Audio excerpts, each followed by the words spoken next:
Hey everyone, welcome back to my channel. এই যে দেখুন লেমন ইয়েলো, এই ইয়েটা জবাটা দেখুন শুধু কত সুন্দর লেমন ইয়েলো কালার। মিডিলটা দেখুন একদম হোয়াইট কালার, একদম হোয়াইট হোয়াইট হয়ে আছে একদম, আর খুবই সুন্দর, খুবই হেলদি। পাপড়িগুলো দেখুন কত বড়, ফুলটা কত বড় দেখতে পাচ্ছেন, কত সুন্দর দেখতে এই টপিক্যাল জবাটি। আর এটার পুরো কুড়ি হয়ে আছে, ব্রাঞ্চে ব্রাঞ্চে ফুল। আর পাতাগুলো দেখুন কত হেলদি পাতা, এক একটা পাতা দেখুন কত গ্লেজি এবং হেলদি। এটা সবই সম্ভব, একটু কেয়ারেই এত ভালো ভালো ফুল দেবে। একটু কেয়ার করবেন তাতেই হবে। সর্ষের খোল ভেজানো জলটা যেটা আমি বলে থাকি, অবশ্যই করে মাসে একবার বা দুবার দিতে পারেন আপনারা।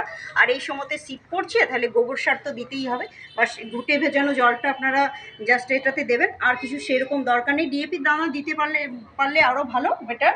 না হলে না হলেও চলবে। তাহলে আজকের মতো এতটুকুই। যদি আমার ফুলের ভিডিও আপনাদের ভালো লেগে থাকে এবং আরও ভালো ভালো ফুলের ভিডিও যদি দেখতে চান, অবশ্যই আমার চ্যানেলটিকে ফলো এবং সাবস্ক্রাইব করে রাখুন। Thank you. তাহলে আজকের মতো আসি, টাটা, বাই বাই।